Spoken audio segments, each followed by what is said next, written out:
Pelanggan pada mau balik lagi itu ya karena di mana-mana namanya dagang makanan itu pasti rasa. Paling utama itu kayak rasa ayam mungkin sama, rasa lele sama, cuman yang membedakan sambal. Jadi mereka ya tertarik dengan sambalnya untuk pecel lele gitu.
Nama saya Atila, biasa dipanggil Bu Hanapi.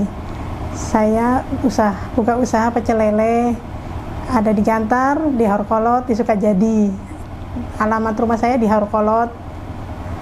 Awalnya saya nggak pecel lele, tadinya saya jualan lele hidup aja. Berhubung kena musibah, para pelanggan kabur, terus saya punya inisiatif buka pecel lele. Mulai buka pecel lele tahun 2015. Setelah 3 bulan kena musibah itu, ya pertama saya nggak yakin juga karena kita orang Jaitun yang dikenal orang tuh masakannya nggak pernah pakai micin gitu kan. Tapi saya yakin masa sih orang nggak mau nyobain gitu kan. Tapi alhamdulillah pelanggan pada suka karena kita emang belajar kan sama orang sini. Kita resepnya resep orang sini, jadi lidahnya mungkin sama. Jadi alhamdulillah pada cocok gitu. Cuman emang kalau untuk komplit, kalau diajarin kan ada sayur asem, soto nggak terlalu laku kalau di daerah sini. Cuman ayam goreng, bebek itu aja, lele yang laku. Ya lama-lama ya alhamdulillah sih banyak yang kenal. Ya kayak Pak Polisi itu udah langganan banget tuh, Pak Firman tuh. Hampir sering dia malam makan. Waktu itu saya hamil, terus lahiran di sesar, terus anaknya meninggal.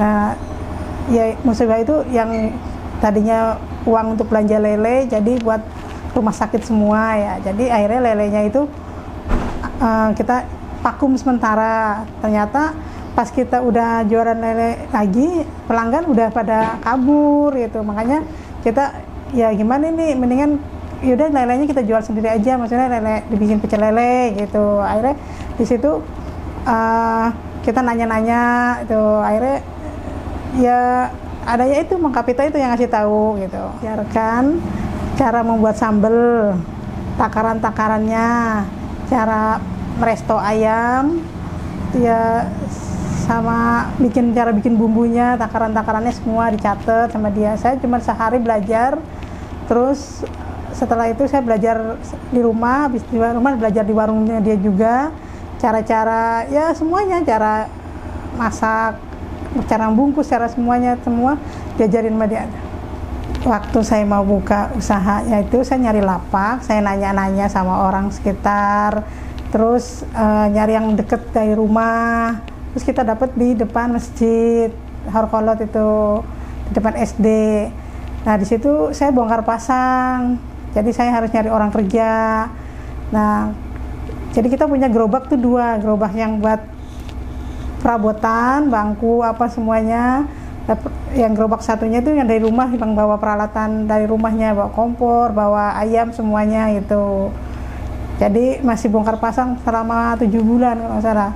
Terus baru pindah ke yang di depan Bakso Bom itu utamanya. Terus tapi kita alhamdulillahnya tuh lapaknya tuh nggak ngontrak, cuman bayar lampu aja gitu. Jadi alhamdulillah, cuman repotnya kan karena dorong-dorong kalau hujan itu yang kita bikin repot. Makanya kita nyari tempat pindah yang netep itu.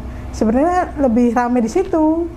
Cuman kan resikonya ya bongkar pasang, terus yang kerjanya juga kelelahan lah, saya juga sama lelah gitu. Akhirnya ya udahlah pindah. Saya buka di Gantar tahun 2020 pas corona pertama, dan abinya pun nggak tahu. Saya cuman di sini kan udah agak sepi jualan tuh, maksudnya karena gara-gara corona juga. Terus coba-coba kita punya buka cabang ya, yang abi-abi orang Jaitun itu yang nyaranin suruh buka di Gantar biar deket, kita nggak usah keluar kolot katanya. Jadi kita berusaha nyari lapak, nanya-nanya sama teman-teman orang Jaitun juga yang di Gantar, tukang mie ayam apa, saya tanya-tanyain. Terus ada karangan kosong, ada kita suruh milih tuh, ada yang kontrakan rumah, ada yang karangan kosong. Nah terus dikasih tahu ada orang tuh mendingan karangan kosong. Kalau karangan kosong kan cuma sekali aja bayar murahnya, maksudnya kalau yang itu kan terus-terusan nanti mahal gitu. Nah di situ kan saya waktu itu nggak punya modal juga buat bayar lahan itu. Saya ngajuin ke Kodeko, yang dimana 1 tahun itu kan 5 juta, karangan kosong itu saya ngajuin ke Kodeko tuh 10 juta buat bayar 2 tahun langsung. Jadi lapak saya sekarang yang pecel itu ada 3 di Haurkolot, Gantar, sama Sukajadi. Dari ketiga lapak itu omset yang paling rame dari Gantar, karena emang jauh dari pasar ya kan. Emang jadi di Gantar itu yang dari mana-mana ke Gantar pusatnya. Kalau di Haurkolot ini nanggung, banyaknya orang ke Hargelis, jadi nggak terlalu rame, sama kayak Sukajadi gitu ya. Omsetnya ya 1 juta sampai 1.500.000 untuk ketiga-tiganya itu aja. Kadang yang nggak nentu, kadangnya kurang, kadangnya lebih, namanya orang dagang ya. Keuntungannya 30 sampai 40% itu ya sekitar 300 sampai 400 ya, tergantung. Kalau lagi rame ya lebih dari segitu, kalau lagi sepi ya lebih kurang. Strategi saya pertama buka lapak, kita launching supaya orang-orang pada kenal, kita buka separuh harga itu untuk 1 hari aja. Nah setelah itu ya tinggal orang udah tahu rasa nih ya, masih mereka kan kalau yang udah tahu rasa enak gitu ya mau gitu ya, nggak ada yang lain sih, cuma itu aja. Nah, pelanggan pada mau balik lagi itu ya karena di mana-mana namanya dagang makanan itu pasti rasa paling utama itu, kayak rasa ayam mungkin sama, rasa lele sama, cuman yang membedakan sambal. Jadi mereka ya tertarik dengan sambalnya untuk pecel lele itu. Cara proses pembuatan sambalnya sebetulnya sih sama semuanya ya, cuman yang membedakan itu takaran. Jadi takaran itu kalau misalkan cabenya sekian, bawangnya sekian, tomatnya sekian. Dan cara memasaknya juga mungkin kalau yang banyak orang kan direbus. Kalau direbus itu gampang basi. Jadi kita sistemnya goreng. Dan gorengnya itu nggak langsung semua. Jadi pertama bawang merah, bawang putih kita goreng sampai setengah matang, masukin cabenya terus sampai matang semua, terus kita angkat semuanya tuh cabe, terus kita diulek, nggak di blender. Nah tomatnya itu kita sebelum digoreng itu kita irisin dulu, kita iris-iris sampai, terus kita gorengnya juga, dan gorengnya itu sampai jadi bubur. Kalau kita goreng 5 kilo tomat itu bisa nyampe 2 jam, itu prosesnya lama banget. Yang itu yang bikin orang itu jadi nggak cepet basi. Jadi nggak, kan kayak tomat itu kan mengandung asam sitrat ya, asam. Jadi kalau misalkan masaknya kurang mateng, jadi dia keluar busa gitu, ya itu bikin yang cepat basi. Nah orang kan kadang nggak habis nih dagangan, kan nggak mungkin dibuang gitu, pastinya diangetin. Nah itu kalau misalkan udah berbusa itu diangetin tuh malah mengaruhi rasa yang nggak enak, karena kita tomatnya tadinya udah mateng banget, ya jadi alhamdulillah bertahan terus itu, walaupun ada sisaan nggak ngaruh rasa yang baru gitu, alhamdulillah. Ya mendatangkan lele dari mana aja, siapa aja yang mau ngirim, mau dari Bugis, dari sana apa Gabus, kadang dari Bongas, dari mana aja, dari Jaitun juga ada yang ngirim. Selama saya kosong saya terima gitu, kadang gantian ya, dari Lempuyang juga, dari Hargelis juga ada, dari Plumbon juga ada, pokoknya dari mana aja saya terima kalau lele itu. Jadi lele hidup itu saya tetap berjalan, walaupun dulu pernah vakum, sekarang alhamdulillah udah kembali lagi. Saya ngirim-ngirim ke pasar, pecel lele juga ada sebagian masih mau ke saya lagi ya. Alhamdulillah kalau masalah keuntungan mah ya tergantung penjualan perharinya ya, setengah kintal kita kali 1000 aja udah kelihatan, alhamdulillah gitu aja. Alhamdulillah dari keuntungan saya jualan pecel lele sama lele hidup, saya bisa nyekolahin anak saya 3-3-nya di Jaitun. Ada yang kuliah, ada yang MI, ada yang MTS sama Aliyah itu. Pokoknya alhamdulillah. Terus di samping itu juga saya masih bisa berbagi sama orang sekitar ya, kayak jompo, yatim piatu, masjid-masjid ya. Jadi keuntungan yang saya dapat tiap hari itu saya alokasiin untuk itu semua. Kendalanya kalau dagang lele hidup ya pada mati, kayak kemarin tuh 1 kintal mati semua. Itu karena mungkin dari sananya ikan yang kurang bagus, itu yang lele hidup ya. Kalau yang pecel lele ya kalau misalkan dagangnya lagi sepi gitu kan, apalagi kalau musim hujan terus, mungkin orang-orang jarang malas keluar gitu kan. Jadi situ kendala yang pecel lele itu. Ya momen-momen ramai itu ya paling utama Lebaran. Ya kalau orang sini bisa bilangnya merema gitu kan. Alhamdulillah sampai 5 hari seminggu lah. Terus kayak tahun baruan, sama kalau lagi musim panen. Alhamdulillah jadi yang pada nebas-nebas itu malam kan nyari-nyari makan. Ya, apalagi kalau nggak pecel lele karena anget-anget, enak gitu. Yang pada nimbangin gabah. Ya itu kalau pas momen ramainya. Utamaan itu ya prinsip dagang makanan itu ya rasa. Itu yang paling dipegang, ya nggak boleh sampai dirubah. Itu namanya makanan itu ya kalau misalkan udah agak bau tuh jangan sampai dijual lagi gitu kan. Ya itu kan untuk para pelanggan nanti jadi nggak mau balik lagi kalau kayak gitu. Ya itu aja. Dukungannya alhamdulillah semuanya mau bantu, kayak suami ya dari kayak nganter lele apa gitu kan. Ya kayak suruh nyuci lele, bantuin dagang. Anak-anak juga alhamdulillah udah saya ajarin sedikit-sedikit cara masak.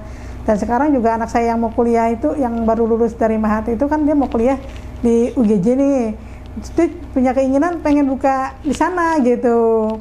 Jadi dia sambil kuliah bisa sambil jualan pecel lele katanya di sana. Cuman ya ini juga lagi hari kos-kosan ini. Jadi dia sangat mendukung semuanya anak-anak saya itu alhamdulillah. Kalau rencana untuk buka cabang pasti ada, cuman kita kan terkendala dengan modal juga ya, karena ya emang terkendala dari modalnya untuk anak-anak sekolah dulu gitu, kepentok semuanya. Ya pasti ada keinginan lagi, pengen banget tuh di Haurgelis, karena Haurgelis itu pusatnya banget, cuman di Haurgelis itu jarang banget dapat.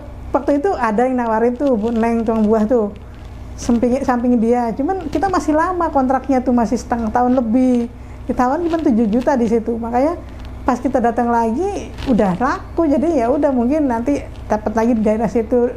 Maksudnya tetap di alun-alun gitu. Kalau di alun-alun memang tempat pusat orang ngumpul, rata-rata ramai. Kalau di Haurgelis itu pengen banget. Ada keinginan. Alhamdulillah dari usaha pecel lele ini juga saya udah jadi anggota Kodeko, suami juga, anak saya juga yang di MBT udah ada jadi anggota Kodeko juga. Saya sampaikan kepada Kodeko terima kasih telah memberikan saya modal sehingga saya bisa buka cabang yang di Gantar itu justru lebih rame, dan para pelanggannya pun banyak kan orang-orang Jaitun juga gitu ya, tamu-tamu yang mau ke Jaitun gitu, wali-wali santri, abi-abi eksponen ya alhamdulillah. Jadi banyak orang-orang Kodeko juga gitu ya, tapi emang intinya pusatnya di Gantar karena lebih dekat gitu dari Jaitunnya. Kalau kesini emang jarang, apalagi yang di sana cuma orang-orang ini aja sekitar. Assalamualaikum, merdeka Sobat Kodeko, sehat, cerdas, manusiawi, maju, jaya.